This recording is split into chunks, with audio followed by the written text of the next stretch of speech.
Here. Um, we will get started. Well, I guess I'll start by introducing myself. I'm Stacey. I work at Cureate. I am the creative director there, and what that means is that my role includes like marketing and communications, graphic design, web design and development, and I approach my work from a very like user experience centered place. Julia's here with me. She's also here with Curate. And one of the things, oh, well, actually, Julia, do you want to say hello before I head on Yeah, deeper? hey, some of you are familiar, which is awesome. I actually just like live over in neighboring PG County, so love Moco. But yeah, I'm the regional director for Curate, and really what that means is our mission is to shift the dollar back to our local communities, and we do this through one of three core programs, which I oversee in the DMV area. So I oversee our courses program, which is really kind of our 10-week program for supporting small businesses in growing and scaling their business, particularly in the food, farm, and bev realm. And then we do procurement work with anchor institutions. So that value chain coordination work is really just the actual sourcing of food, farm, and beverage products for the med stars of the world, the George Washington hospitals. So I oversee that value chain coordination work, and then our consulting work, which kind of also spans the value chain in terms of who we're working with to just provide supply chain feasibility assessments for, and or just kind of double clicking and working one-on-one with businesses that are looking for added support in some technical capacity. So really happy to be here and really excited for Stacey to share her creative genius with you all, in really identifying and speaking to those target customers. So yeah. Yeah, awesome. And before I start sharing my screen and we head into the presentation, it'd be really awesome if you all were able to. Some people have already introduced themselves in the chat, which is great. If you're willing and able to turn on your camera, even just for a moment and say hi, that would be so fantastic because all of our work is really human centered. And so to be able to just see faces for a moment, everyone's got life going on. But thank you guys, yes, for turning them on. Hello, hi. Thank you. So good to see you all. Amazing. And if you want to keep it on, even better. If not, I understand. It's cool. But yeah, so I'm going to just start to share my screen here. And is everybody able to see my deck? Yes.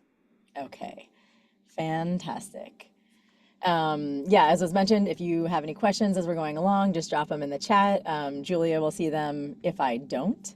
And we may or may not have time for questions at the end, but you can always follow up with us afterwards if there's anything that you want more information about or didn't quite understand as we're going through it. So we're here today to talk about the value of customer personas. We'll get into what all of that means and how we're going to do that. If you're at a desktop computer, be prepared. We're going to be filling in some documents. Everybody's going to be doing this individually. If you're not a desktop and you do have access to Google Drive from where you are, that's great. You can still do it on your phone. And if you just don't have that access at all right now, you can reach out to us and we can share this link with you in a follow-up email so that you can do this work yourself afterwards. All right, so we have introduced ourselves individually, but who is Curate in general? We are a women-owned food tech company dedicated to empowering local communities by creating a sustainable and inclusive supply chain. And as Julia mentioned, we have a couple of different ways that we do that. But we really, we're interested in connecting all of the dots from the individual who's running the business to these larger entities that can buy your products. And everything in between. And it's like a complicated system, as I'm sure everybody on this call is more than aware of. And so if you want to learn more about Cureate or any of one of those verticals that we work in, courses, Connect, or the consulting capacity, you can check us out either online on our website, Instagram, or our YouTube channel has some really great videos that really bring some of our work to life, especially the courses side of things. All right, so into the slides we go. So, why are we here in the first place? The work that we're doing today really revolves around how you can up your game and reach those core customers that are supportive of your business and that are going to help you thrive. And so, to have a successful business in the first place, you need consistent sales, right? And to get those consistent sales, you need the customers. So you might have an amazing product or service, but if nobody is there to purchase it, then how impactful can that you really be on their lives? How successful can your business really be? So that's where we are looking. Actually, let's linger here for a moment to think about how we can connect those dots. And so why would we be doing this type of work that it will make more sense retroactively here? The work that we're about to do towards the end of this does take time. It takes energy to try to get to know your core customers. And first you have to figure out who they are. But this is also a step that a lot of people aren't as willing or able to cut out the time for, because you've got a business to run.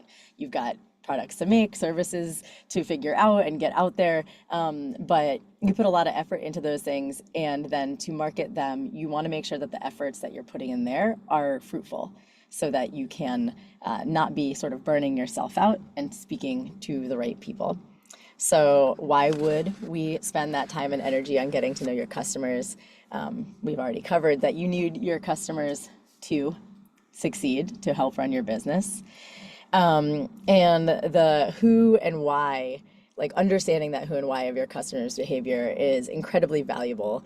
And it is also something that you may figure out today, and it may change over time as either your company evolves, your offerings evolve, or maybe you just start to notice different things as time goes on. So think of this more as like an iterative process rather than like set in stone.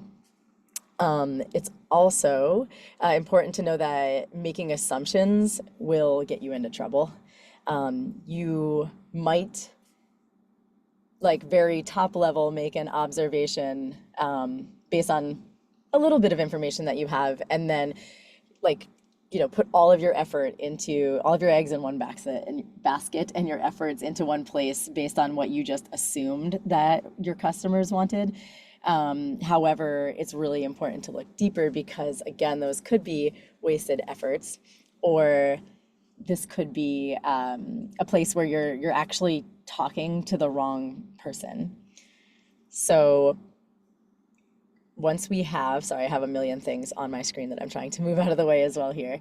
But getting to know your customers and getting to really know where you overlap with them, where your efforts need to be going, that can help to increase your brand awareness, in general, period, having people know that you exist, increase your engagement with your products, with your brand, and then also increase customer loyalty, because these people they get to know more about you, they get to know more about your offerings, they become part of the process, and then they are also, they feel connected and want to share that with the world. And you can make these more confident business decisions based on what you find. All right. Hey, Oh, Steve. yes. Can I chime in real fast with just one thing of so I have worked across a number of different businesses, both big and small. And, I think also many people on this call are already aware of this, but getting information on customers is something that the Amazons of the world spend millions of dollars to do, right? Because that is informing their marketing strategy. And like, this is one of the things that I say is like really in that like win bucket for like small businesses, is that direct engagement and opportunity to like meet your customers face to face. And many of you are doing that on a daily, if not weekly basis through your farmers markets, deliveries, wholesale drop offs. And I just like want to percolate that as like a huge win and opportunity that I think most of you on this call have on a regular basis, and an important tool for the rest of this conversation too. Yes, exactly. Thank you so much for saying that, Julia. It's very true. That is something that is to your advantage. And another thing to kind of note as we segue a little bit deeper into this stuff is that, again, with the making assumptions, like your strongest audience may not actually be who you created your business to serve in the first place, or it might not be who you realize that you are serving. So going into all this stuff with a very open mind, and trying to look at things from a neutral, curious perspective is a really great place to start.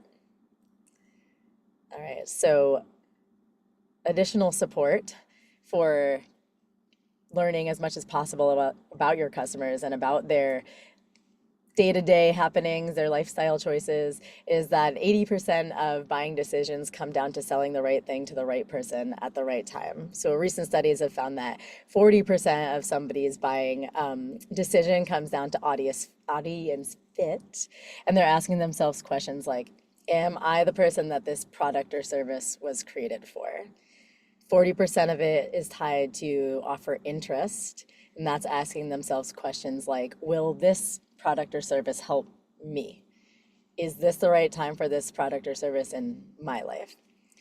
And then 20% of that decision making is influenced by things like design choices, like copywriting, colors, brands, fonts, etc. So really meeting that person, the right person in the right place at the right time, is key. So I'm curious, we don't have very many people on camera, but maybe you can use the functionality to like raise your hand. Who has heard of customer personas prior to joining this call? All right. Cool. Got a couple. Awesome. So it's not a trick question, and actually, if you don't know anything about them, that's great. I'm glad to be able to introduce you to this stuff. So I find it endlessly fascinating. Hopefully you do as well. So basically, customer persona work is about understanding the deeper psychology of your audience, and your goals are to increase brand awareness, as we've discussed, increasing the engagement and loyalty, and transforming the way that your business and your customers interact. So maybe that means shifting something slightly, maybe that means a totally new approach. And you're also going to discover, or you're looking to discover, how focusing your efforts can then drive more sales and ultimately more business, for your company. All right, so how can we do this? There's a couple of ways, there's many ways of going about this, but if I'm just dividing them into two big top level buckets, there's a passive way to do this and an active way to do this, and my suggestion would be to use both tactics. Passive insights might be just observing, paying attention. Again, when maybe somebody walks up, like Julia was mentioning, if you have a booth somewhere, but like as the person is arriving, just starting to notice things, not judging, but just starting to kind of observe and take notes on what you see. You also want to consider how what you're seeing in front of you is comparing to the assumptions that you've made about the people or that specific person. And you want to think about what are patterns that you notice through this passive observation. So people are not always aware themselves of why they're making buying decisions. So there's this subconscious bias that is a part of the buying process. But the better that you can understand those hidden biases and preferences that shape their actions, then the better prepared you are to meet them in those places where they already are. and leading them to an outcome that is desired, hopefully, by both of you. A more active way of doing this is to actually go and ask people what's going on. So the activity that we're going to do in a little bit today is a little bit more passive.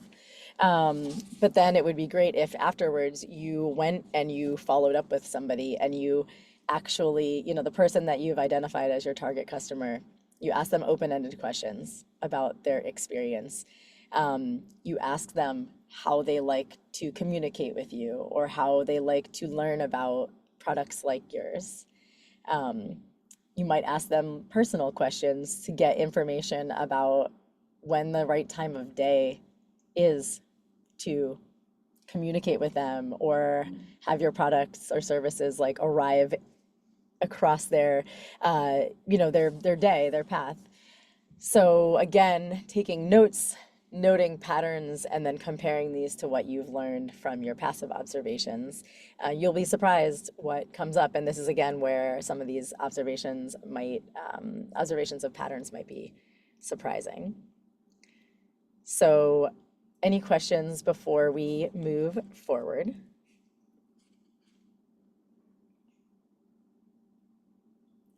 All right. So many business owners, understandably, feel that they are worried about ostracizing people when it comes to like focusing your efforts on one specific type of target audience, or I like to say target audiences. Not that you want to have 10 of them, but maybe there are 2 distinct target audiences that your business connects with, or that is most interested in your products. And so it's important to know that while it feels like maybe you're shutting people out, you're actually doing the opposite. You might have seen this quote before: if you're trying to please everyone, then you'll end up pleasing no one. And just really thinking about that is, if you're trying to be everyone to or everything to everyone, people get confused. Whereas if you know who you are and you know what you're offering, that then translates as confidence, and people can get more, they feel that your message is clearer, they understand what you're saying, and they can understand where they fit in that universe. And then they can make the decision to come along or not. And so one thing that I wanted to consider, or an example that I wanted you guys to consider there, is outside of the food space, but if you think about Nike, the company, I do not consider myself an athlete. I do athletic things from time to time, but I have no reservations about buying a pair of Nikes, even though a lot of their advertisements is showing like professional or amateur athletes or people that are in sort of these more extreme athletic circumstances. So again, not ostracizing, just more of telling people who you are so that they can understand the context and fit themselves into that space. All right. So how are we going to start doing all of this stuff? We're going to consider the customer buying journey to begin with. So there's kind of 4 stages that people go through. The beginning one, the most like foundational and fundamental, being awareness. This is just a person who is aware that your company or your product exists. And of course, sometimes that's the struggle in the first place, but that's where we start. The second phase is the consideration phase, where once they're aware of your product, they are starting to ask themselves questions like we talked about earlier. Is this right for me? Is this the right time? And they're also starting to decision make. Is it worth it? Is it good for me? What have you? So during that period, that might be a place where it's really great to insert yourself and help them understand what's going on, understand what you're offering, so that they can then get to the next phase, which is purchasing the product.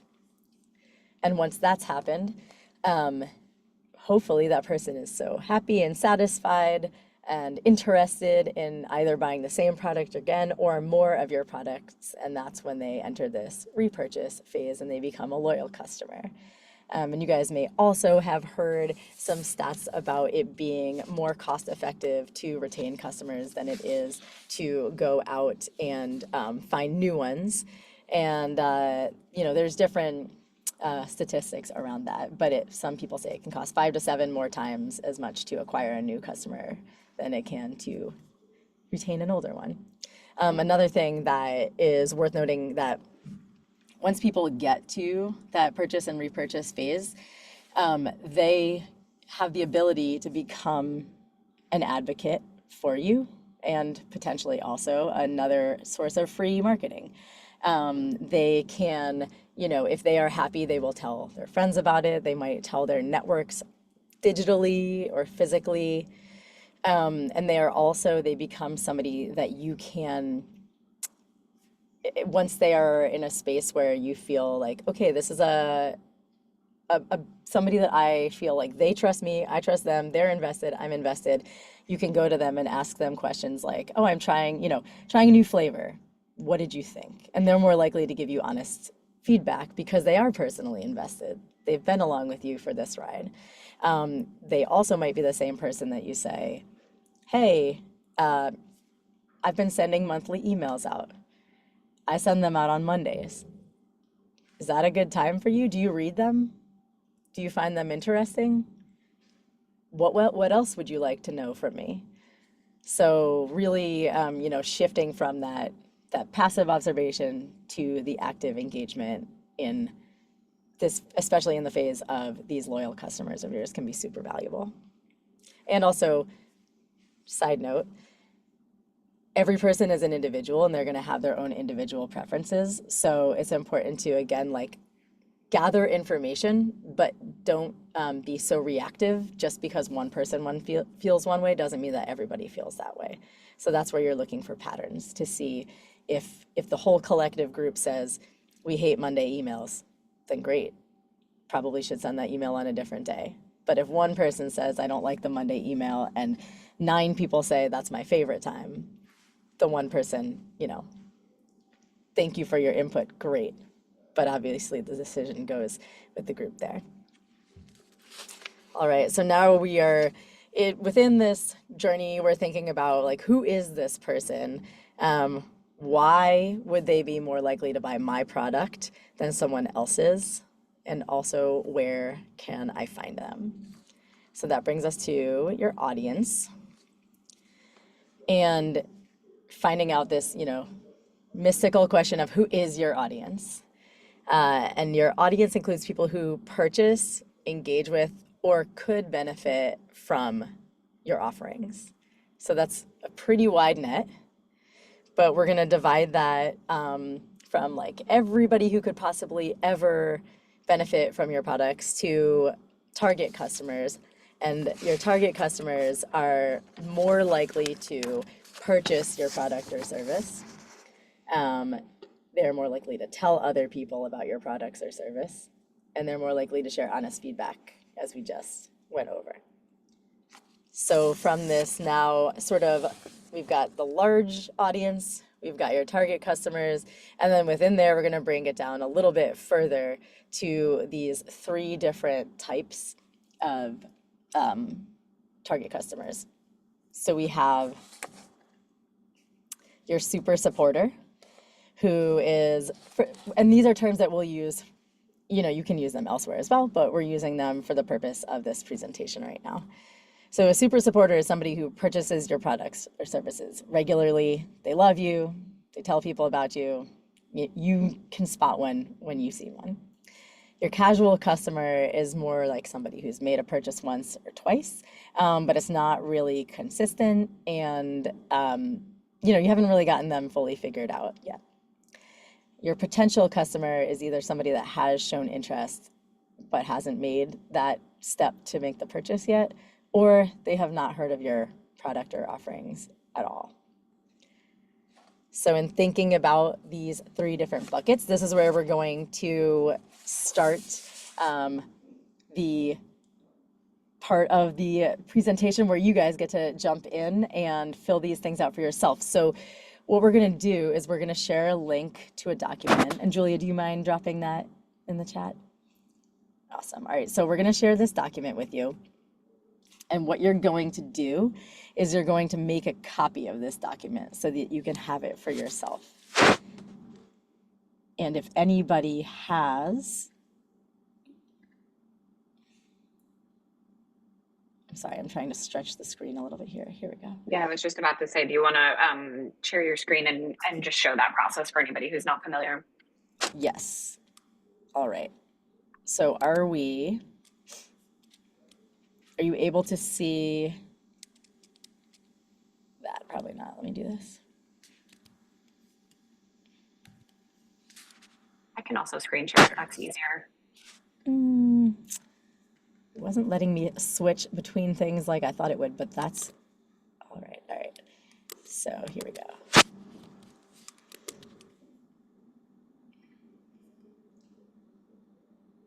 Okay. So is everybody seeing currently Canva, but now Google Yes. Docs? Yes. All right, great. So you're gonna come in here. Awesome. I see a lot of you are already in here. You're gonna come to File and hit Make a Copy. And then what that should do is prompt this next screen that tells you to rename it whatever you want. You can just even name it as copy of whatever right now, and you can store it for yourself elsewhere because you're going to want to return to this document, hopefully. And, maybe after this workshop, maybe in the future, you come back to it and you create a few more of these. So we're just right now focused on this top part right here. Don't worry about everything that comes before it or after it. We're going to get there. But you're starting right here with these 3 different buckets that we just discussed. So we've got our super supporters, our casual customers, and our potential customers. And in each of these fields, just write 1 or 2 names of people who you know that fall into these categories. If you know their name, awesome. If you don't know their name, you can give them a nickname, something that's easy for you to refer to and identify in the future. If you are just starting out and you don't have any customers yet, that's okay. You can still do this exercise and you can come back to it once you have real customers as well. You can think about who you were imagining in these different slots. So if everybody could just do the hand raise thing when they've gotten into the document, or let us know in some way that this is happening. And like Stacey said, you get to personify these customers however you want. So for those of you who have those super supporters, which we also call brand champions or, our loyalists, you have that person in mind who is showing up to your farmers market booth weekly, who is ordering from you regularly. You can use their name. We want you to get as detailed and specific as possible in outlining this persona. Mm-hmm. Yeah, we are going to really hone in on these individuals. I see a couple people in the chat saying that they're having challenges making a copy of the document. Is that still true? And then, yeah, Stacey, I think that when I'm going to file, it doesn't give me the option to make a copy. All right, let's see. Let's try this. Can everybody refresh their screen and try a second time?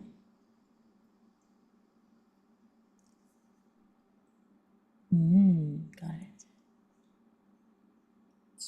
Well, it's still not allowing it, unfortunately. Okay.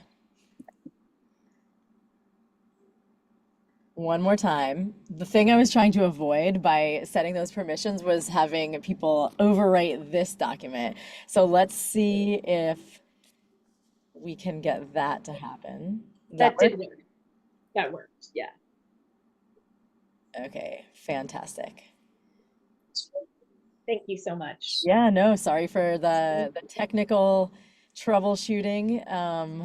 Gotta love technology. Also, for anybody who isn't seeing it on their end, I love the anonymous names that they give people. So when you're not an owner of the doc, you get assigned anonymous dinosaur, anonymous hedgehog. So I just enjoy seeing that too. Yeah, they are definitely Really. fun. Can people let us know if they had success there too?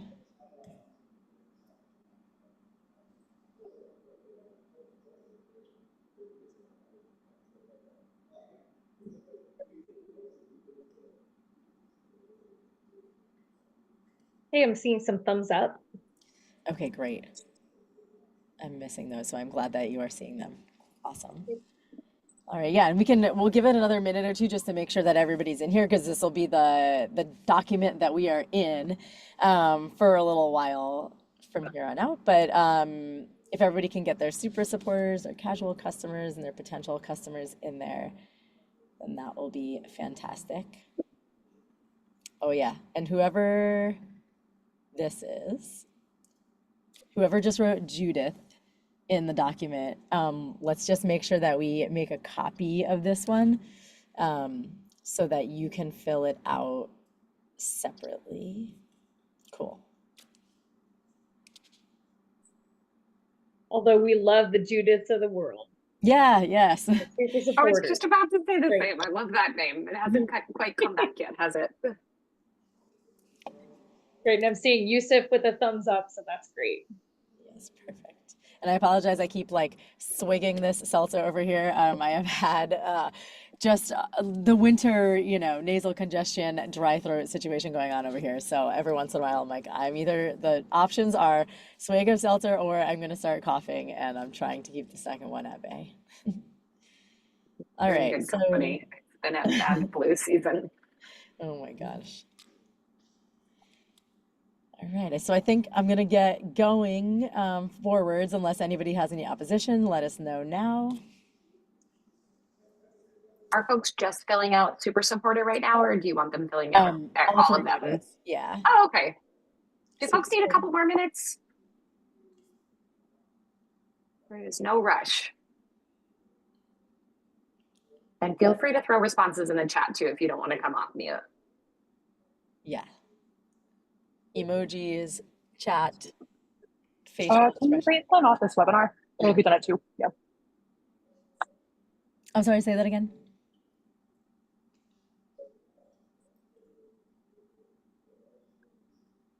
I think that was an accident. Okay. Yeah. Cool. Mhm. All right, let's give it like one more minute and then we can dive in. All right.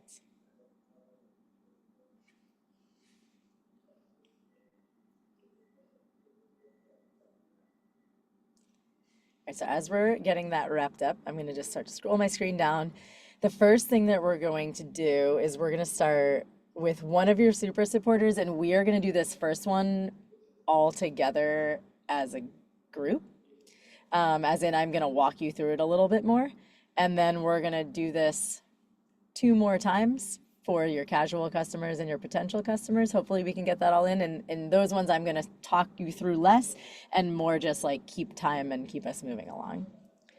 So in your first grid here, pick one of the 2 super supporters that you wrote down and enter their name in the top. And maybe pick the one that you feel the most like you might know better or the most interested in. Doesn't really matter. So after you've written their name there, we're gonna head into this demographics box. And this, you're going to write like specifically first where their location is. So for example, I live in Washington, DC. DC is somewhat specific, but I live in Northeast Washington, DC. So I would say, if I knew that about me, I'd say Northeast DC, because it's very different than Northwest to a degree that it does impact my daily life, right? Age range, you can guess maybe 5-year age range, 10-year age range. Pronouns if you know them, or if you don't, maybe make a little note to ask or to observe.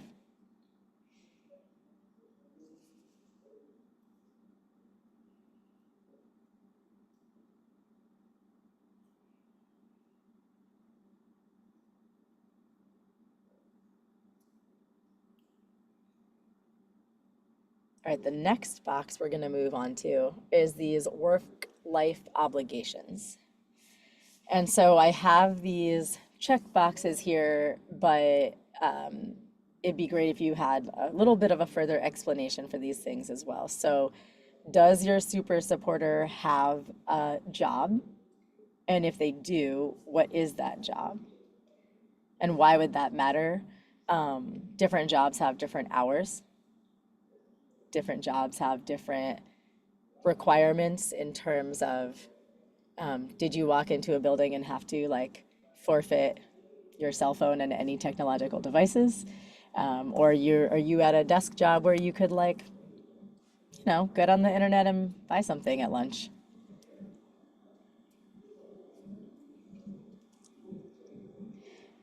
Is this person married? And that might matter because does this person live in a household that they share with another person? Do they make buying decisions together, separately? Maybe you know that, maybe you don't. Does this person have kids? And why would this matter? Well, a person with children has not only their own responsibilities to fulfill, but they are also very much responsible for another human and getting that human places. And that little human has a schedule too. So then now we have two schedules that are sometimes overlapping or sometimes conflicting. And how might that also relate to whether that person has or has not, had the time to engage with your products or services? And if there's something else that comes up while you're filling this out that you want to describe, in addition, awesome, put it in there, something you know about them.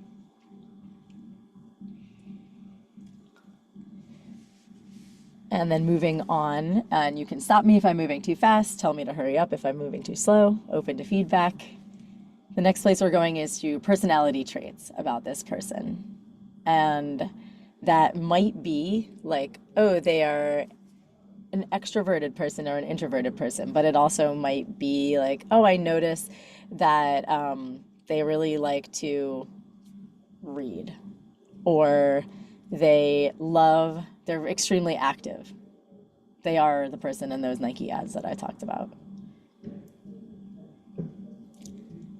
Maybe they're really curious.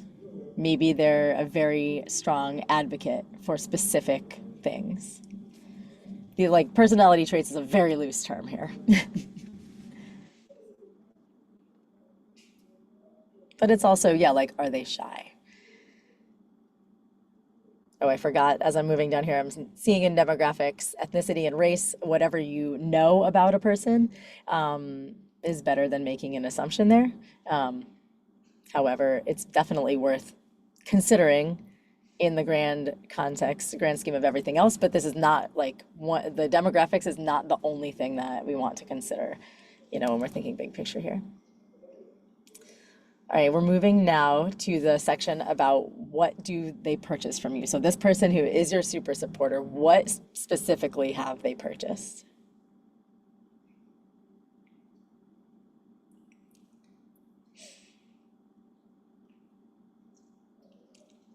And is it every Monday this person buys the same thing? Or is it they bought this one specific thing and then they tried a different flavor of the same thing? Or they tried something that's totally different that we have to offer?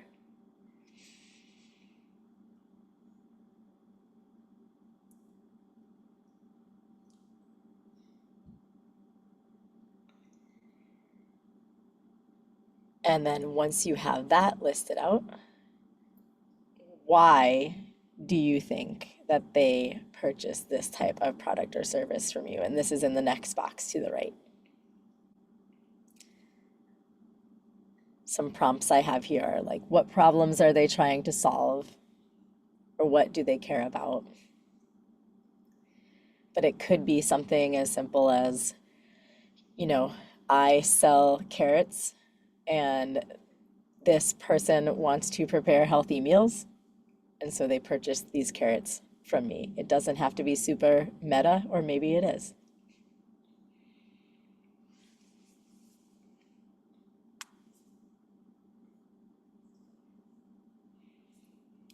Ooh, and just for funsies, this carrot example, um, maybe they actually buy carrots from you because they have a pet rabbit and they need to feed their pet rabbit. You never know why people are doing things until you dig a little deeper. All right, so then if we move on to the next box, as long as nobody's giving me like a, stop sign here. If you know this precisely, awesome. If not, take your best guess. Where do you think that they learned about your products or services? Was it from a friend? Did they go to the farmer's market and walk by your booth? Did they seek you out specifically, either through Google or other means? Do you have advertisements like everywhere and they couldn't ignore them if they wanted to?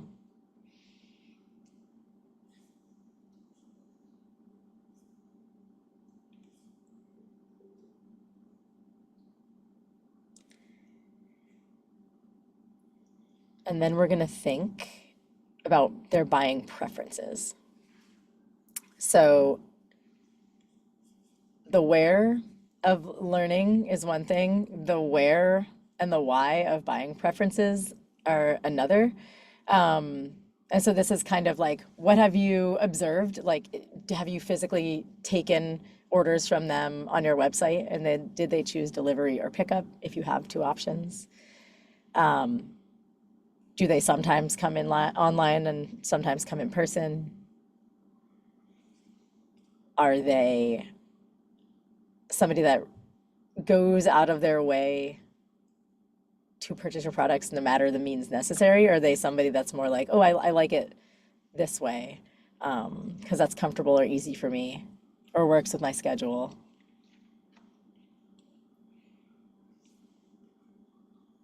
And I have your website on here, but then I also have a part for another website, and that could be, something way bigger like Amazon, or it could be a smaller, like county-specific website, or it could be that you sell, I'll say, soaps, and then your friend has a store where they sell your soaps as well, and they also sell them online. So that would be what another website could be. Wide breadth there too.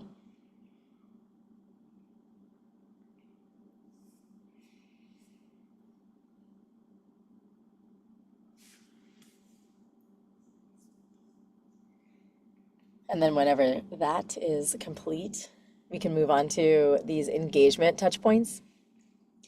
And this is, yes, about the sale, but more about where the two of you connect.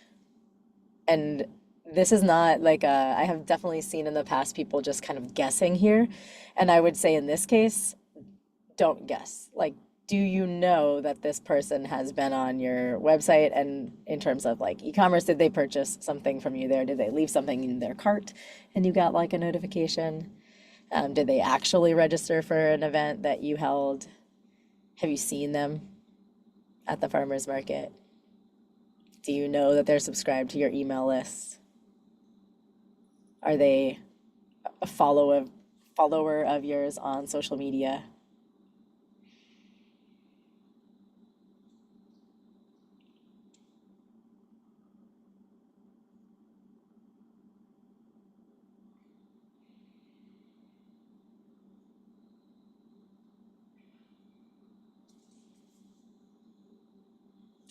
And then the last thing that we're going to think about in relation to this super supporter, what challenges or pain points do they face?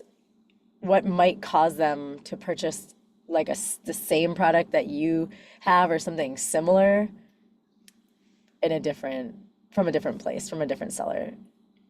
Is it that they don't even know that a product exists in the first place. And so this is like, obviously, this is your super supporter. They're aware of you. But if you sell soap, do they also know you sell carrots?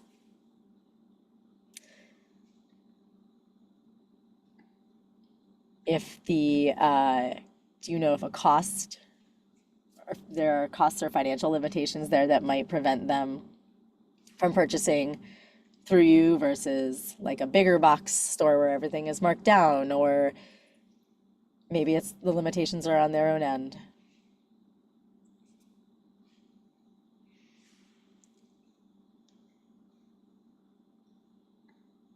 There may be areas of inefficiencies or confusion or broken functionality that happen during the purchase experience. So this is like the checkout experience. So we all know that it's possible to sell things online, but you've probably all checked out on different websites for something, and some of them are like, wow, that was easy. And then others of them, you're like, I don't know where that window went. I think it just, took my credit card 3 times. Like, what has happened? And so this is not to like feel bad about these things. This is to think about, is there something that is confusing, inefficient, broken about my checkout process that might actually, like, this person doesn't feel like dealing with one day, sometimes, all the time. And then lastly, does this person, like a challenge that they might face, again, whether it's like buying a new product or even just buying more than they could, is there something that they're lacking in terms of your connection with, like your company's connection with them? Do they want some more communication? Have they sent in a request for like a box of soap, but nobody got back to them? So they would have bought 20, but now they're just buying one because they're being sold individually, and that's all they can get without somebody responding to them. Or, do they not even know that you sell soap in boxes?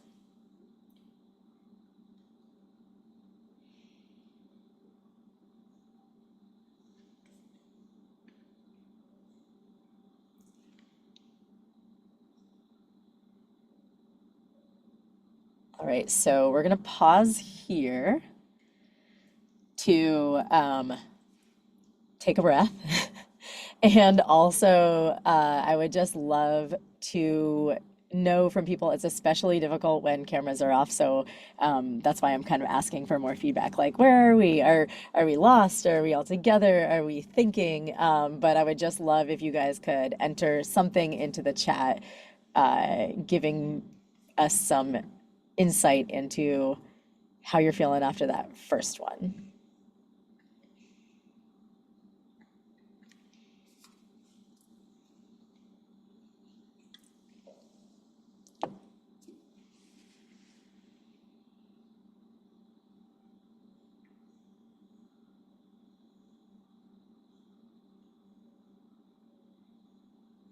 I'm also kind of curious, just feel free to throw this in the chat as well, since I'm sensing folks are probably tackling other things and or just feeling on the quiet side today, which is a-okay. But I'm also wondering, and out of curiosity, like feel free to just like put a thumbs up or a wave emoji in the chat. Like, who has done this exercise for their business before, right? I think we think about a lot of these things all of the time, but also recognizing that many of us also wear lots of hats, right? And in that role of multi-hat wear, doing all of the things, it's also hard sometimes to hold the space to sit down and really kind of like codify who these customer personas are, so that you can use that to kind of inform some of your decision making, or even in some instances, like, how you're training up staff.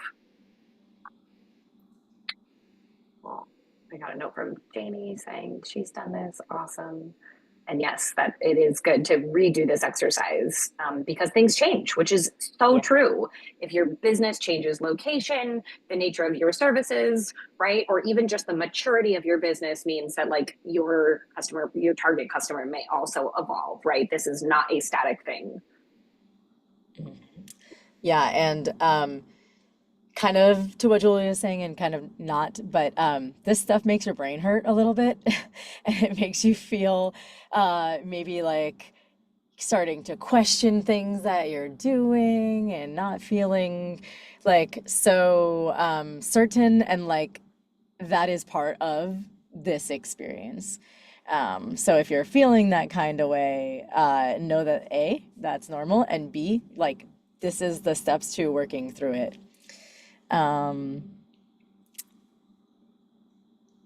Okay, great question, Jill. So you have a variety of frequent shoppers, so you can explain how many people one needs to list before they have a pattern. Is there ever not a pattern?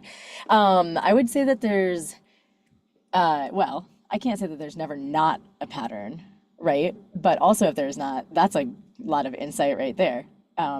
Is can things come together more so that you do have some more consistent target customers? But generally speaking, we listed 2 super supporters like that, or 2 of each type. Like that's a great place to start. I think 3 is the magic number in a lot of ways. If you can do 5 of each, that's great too. But just also, they take time, right? And like the more like intention and care you take to filling these out, the more valuable they are. So I would not say like bust out 10 and don't think about them. I would say do 3 and get really like deep in there. And the patterns can be anything from like, oh, I checked the same boxes to each of these, to sort of this like triangulation of, okay, I didn't really realize, but all of my super supporters are moms with multiple kids, and they all happen to order online. They like to come to the farmer's market because it's a reason to get out of the house, and it's fresh air and exercise. And by coming and doing that, they work around some of the inefficiencies that exist in online shopping, because they can just deal directly with a person. So it's not always just like these specific data points one to one. It's an interesting sort of like oversight of them all. And then if you're ready, we can go into the second one. And I think it's really interesting too, to compare the differences between people who are your super supporters and your more casual customers, and the people that you wish were your customers but aren't yet. Because again, like I can't help but think of sort of the like a scene in some detective film where you have like a wall behind you and you have a bunch of stuff up and you're like drawing these connections with like string or markers or whatever. It's kind of thinking about going in and thinking about things extremely specifically, and then zooming out and just kind of like allowing that to sink in, and then being able to draw those lines. All right, so this time we'll go through again. I'm not going to give you like the entire spiel for each of them, but I will kind of keep time for all of them. So let's start with casual customer, whichever one you choose, one of the 2 that you wrote down. And we'll start with demographics. And again, being as specific as possible.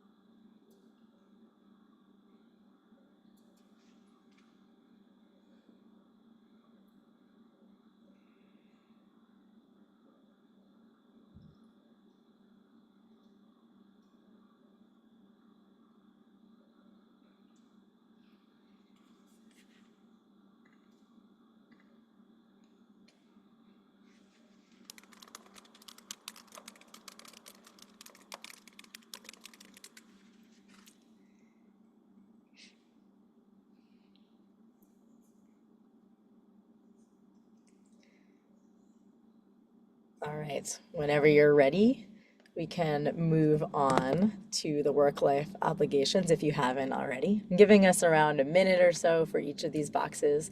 If you work more quickly, you can do that. If you need some more time, all right.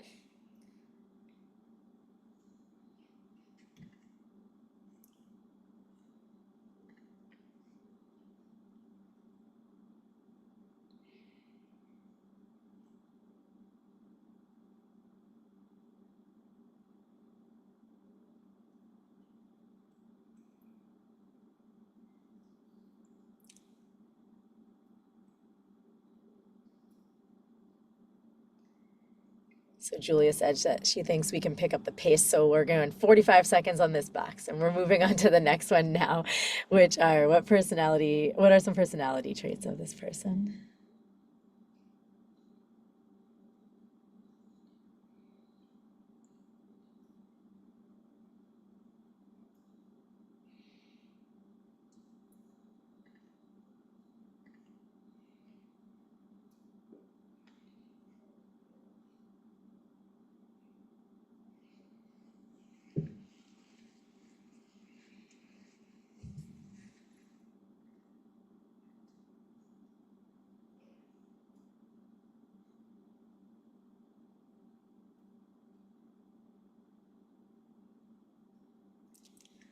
All right, and then heading on, what do they purchase specifically?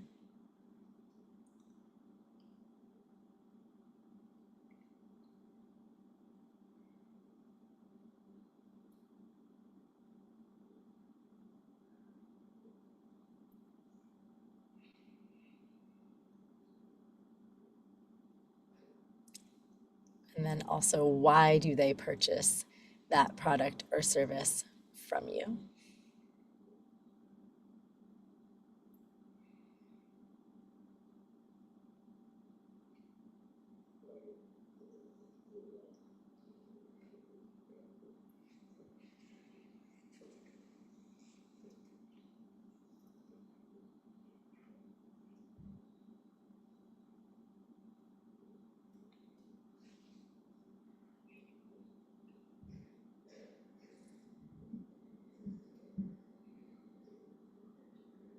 Do you know where they learned about your products?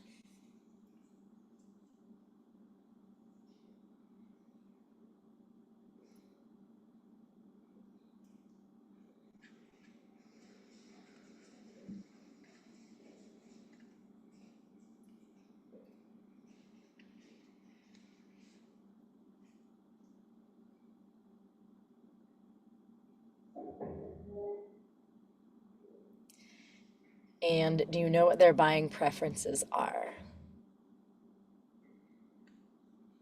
specifically? And with the casual customers, again, this one might be a little bit more challenging because you don't have as much interaction with them or insight from them, but do your best to really put yourself in their shoes and then think about what has happened, what you do know.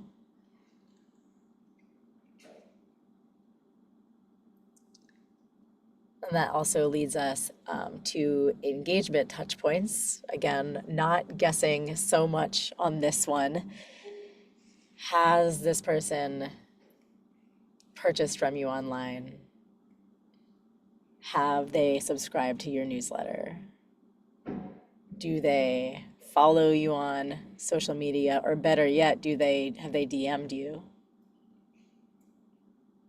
Have they reshared something?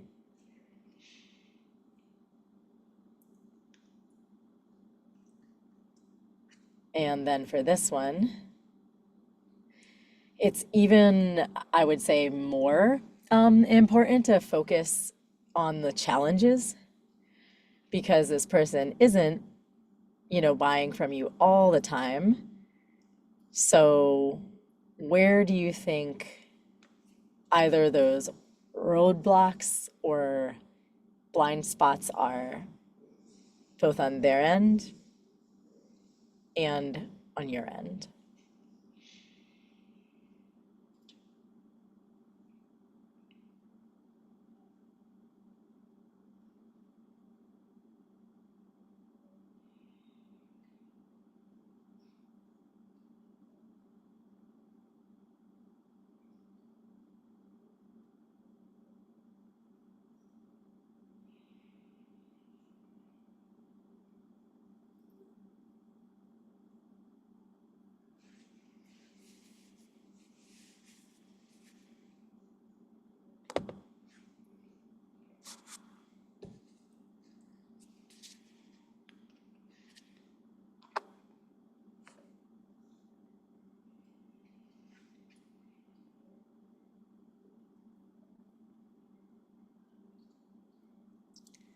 All right, so taking definitely as much time as you need, but also when that, you've completed filling this out for your casual customer, taking a moment to pause and reflect on them specifically, and then sort of holding that side to side with what you know about your super supporter. Not necessarily jumping to any conclusions. And then also, sorry, I lost my train of thought as I was reading the chat message. But Julia, I am gonna go just a little bit longer because I do want people to spend the time thinking about this. Because essentially, one of the things that I was gonna say at the end, but I'll just say it now.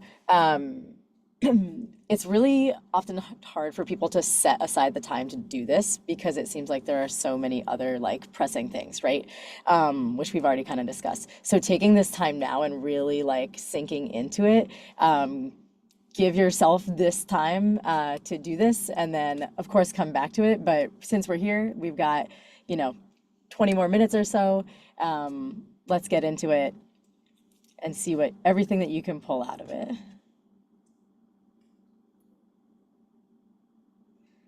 Yeah, and I'm seeing here that having marketing companies do work for you is, it can be great, but you probably know more because you interact with these people all the time. All right, so let's move on to our last one, the potential customer.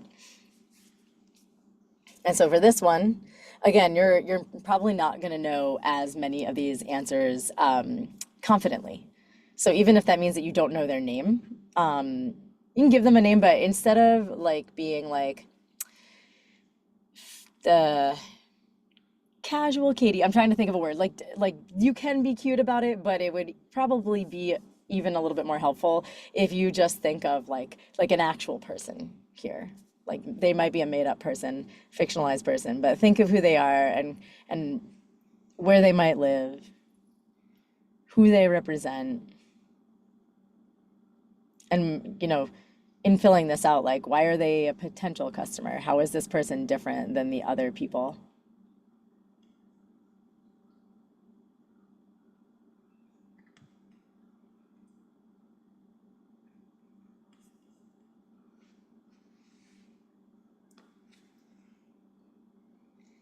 And when you get to the work-life obligations, this one, you might be guessing, but thinking a little bit more about what you do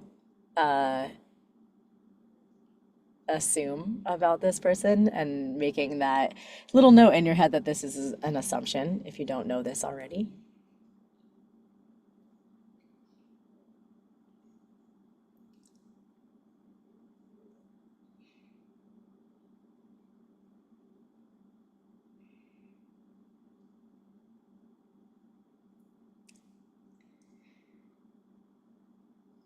If you know things about what type of personality traits or things this person might be interested, that would be great, and you can list them out.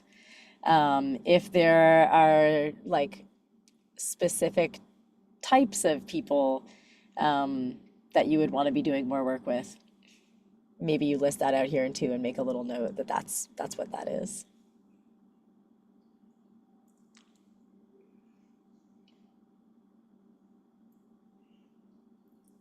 And then also thinking about what this person might purchase for this specific thing from you and why. And I think that the why here is it's important in all of these scenarios, but like this person doesn't purchase from you yet. They're not committed to you in any kind of way. Why would they be compelled?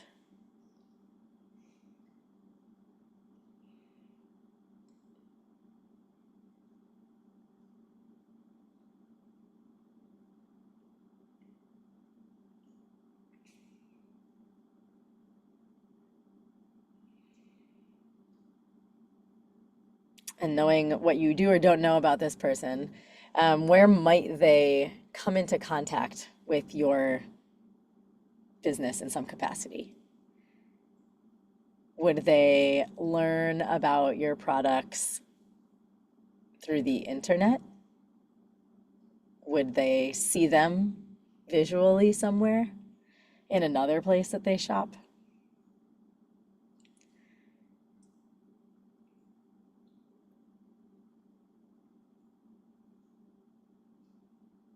Are they experiencing like a specific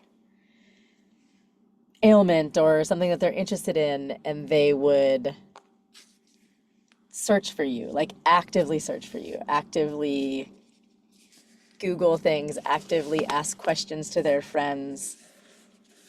Maybe you write down some keywords that you think that they might use either in searching for you digitally, or what they might tell their friend that they were looking for.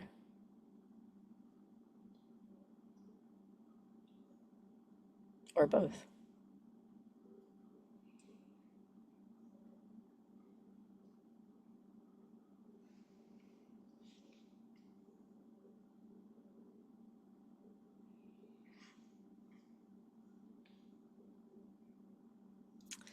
And then in terms of buying preferences and engagement touch points, this could be a little bit more like, what do you think about this person specifically? Like, what would they do?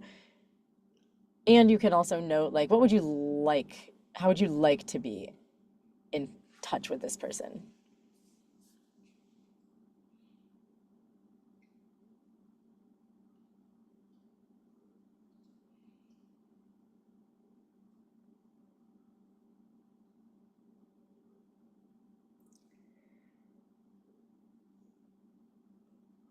And then this is the probably most important challenge section, because this person essentially has not left the challenge phase to get to the point where they've made a purchase. So what are like the biggest drawbacks here? If there's something that's different than that is on this list, please add it.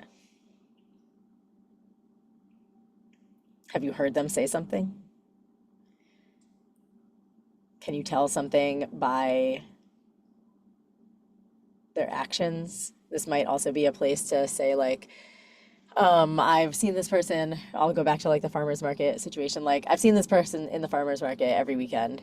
And they always like, they stand further away and they like look longingly at my products, but they like never take a step closer and get close enough for me to be in contact with them. Like,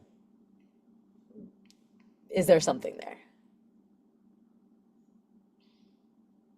And is that then related to personality? Is that related to like lack of draw?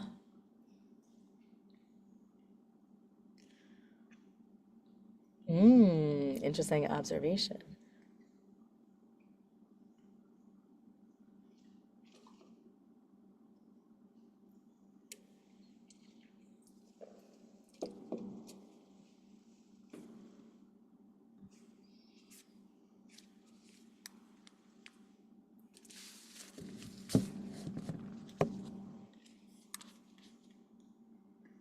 I'm switching back over to my presentation now.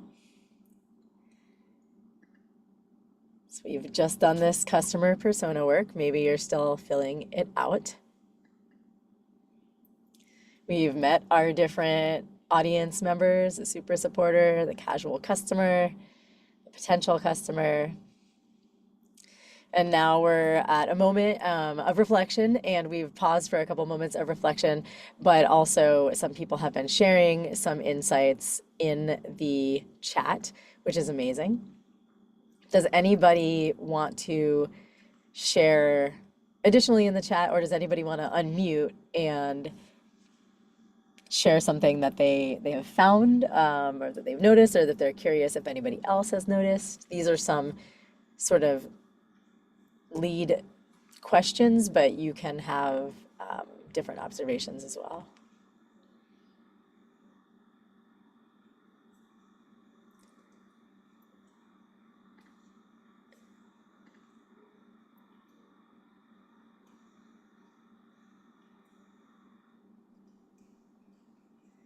And I will just Lori, add, I was gonna call on folks because I've seen who's been chatting in the chat, and so I just wanted to see if like Lori or Lorian, if either of you would be willing to share, because yeah, I mean, just looking at your comments, I feel like you've been through this exercise and or like kind of are also peeling back some layers of insight around what this might look like. Sure. And just let me just quickly share my kind of big aha is that, even though, I help coordinate the Local Made program, I'm actually going through this exercise as farmer owner of Fresh Mama Farms, which I'm rebooting this year. We've taken a 2-year hiatus. So, and I am really excited to kind of learn a little bit more and do it hopefully smarter. And anyway, big aha moment is selling vegetables at the farmer's market. And I know that I had super serious customers that, were mainly what I would think of as sort of like your more elderly, health conscious, because perhaps they've experienced some health problems, and super committed to the environment, shopping local, super committed to health.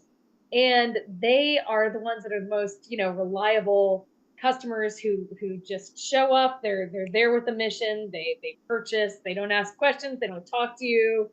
All they have to hear is little facts about your business. But really, they just know, once they know enough about you, they're not really, they're not gonna. They'll ask how are you. They'll be polite, but they're not really gonna dwell, because literally they're just on their very super serious groceries purchase mission. Whereas other more fun loving, casual customers, they buy different things. And I don't know. I mean, I guess it's sort of an aha moment that the casual customer wants the trimmings and the cute products. And I guess I should have realized this. I don't know why I never did, but it's basically made me realize that the things that I thought people are looking for, which is just straight up convenience, at a farmer's market, I always made sure to have a lot of convenient products, like little pints of cherry tomatoes and strawberries, and that's the kind of thing people aren't looking for. They're gonna look for super serious groceries, the most reliable customers, even though the ones that take the most attention are the ones that buy the fun stuff. yeah, Lorian, I think that is such a good flag. And I'll also, because that goes hand in hand with the comment that you made about soaring grocery prices. Like, I mean, pros and cons, obviously, cost of living has gone up. And, I think in the procurement space that I sit in, I've also seen that what that means for local is that it's been more competitive. And, even coming out of some of the supply chain issues that we experienced across the pandemic, that we had smaller suppliers who were able to provide product that larger distributors were lacking. And so I think it's really interesting to think about that broader economic landscape, and what that means and how that impacts your target customers' priorities. Mm-hmm. yeah, definitely. I feel like it's this type of practice is like oscillating between big picture, small picture, big picture, small picture, and just kind of getting used to that back and forth. But it is that. Thank you so much for sharing that, because it's so sort of fascinating, yeah, to just notice these things. And then even, that example that you just shared, it's like, I don't know that you need to think of these two people, like this is where it's like almost these two different types of, not just super supporters and casual customers, but like these two other types of like target audiences are kind of emerging, where it's like, all right, if the super supporters that you're talking about, they want to have that momentary engagement, but they want like the efficiency, and they want to make sure that you're stocked and you're whatever, you can do things to lean in to like make them feel seen. And of course you can ask them questions and find out what exactly it is that they want. Like maybe that's an even more efficient checkout experience. Maybe they want to, what have you. But then there's also these other people that it's like, yeah, they are more interested in the frills, and how can you make them feel seen as well? Like you were saying, maybe you've been focusing most of your efforts on them feeling seen. So how can you avert some of that energy to the other people that have been supporting you, and find out like, yeah, what is it that you want either more of, or like, how can I get you to tell other people about me. Like maybe they have everything they want from you, but it's like you even just saying to them, like having a little conversation. Um, I'm gonna go two places with this, but one of them might be like, oh yeah, like what is it like are you on social media? Like do you it would mean so much to me if I could like record something like whether it's like you trying something for the first time or you just tell me about why you buy this product all the time or whatever, like if you wouldn't mind, it would be a huge help to my business if you were able to like provide that, clip for me or something. So then you can get them involved and they can share it, but they can feel very seen as like a supporter in that way, right? And then other place I was going to take it is that Curate's founder, Cam Bryden, often uses this example as like, when you see people and you see them repeatedly, you can have little clips of conversations with them where you can then like take some notes, whether it's in your notepad or what have you. So if you ask somebody like, oh, hey, like, how are you? Whatever they're buying today, like, oh, got big plans for the carrots. I just keep going back to that. And they might be like, oh yeah, we're having our whole family over for this like very important event. And then the next time that they come back, you can say, oh, how was that event? And like suddenly they're like, oh my God, you remember me and a thing about my life. And you've got this double value in like, why they purchased your products.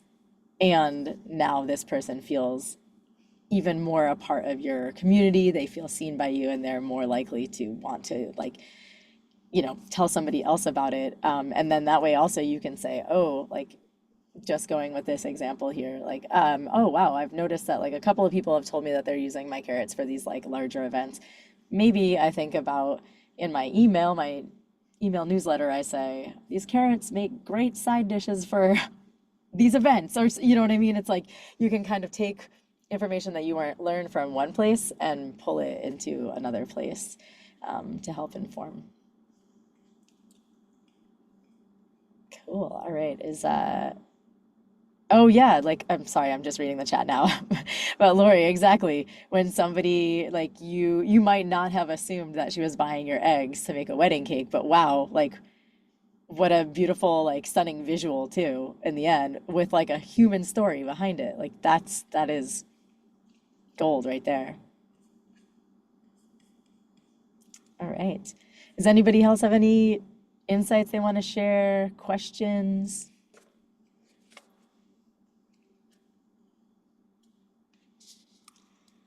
All right. Well, that's all I've got for you today. We would love to stay connected with you at Cureate. As we've said, we do a bunch of different things. The best way to find out about those different things is to go to our website, go to our Instagram, go to our YouTube, or you can email this email address right here, dmv@curate.co. Julia usually sees those emails. So if you wanted to like reach directly out to Julia and say hi, you could do that there too. But yeah, we'd always love to hear your feedback and know more about you and keep the connections going.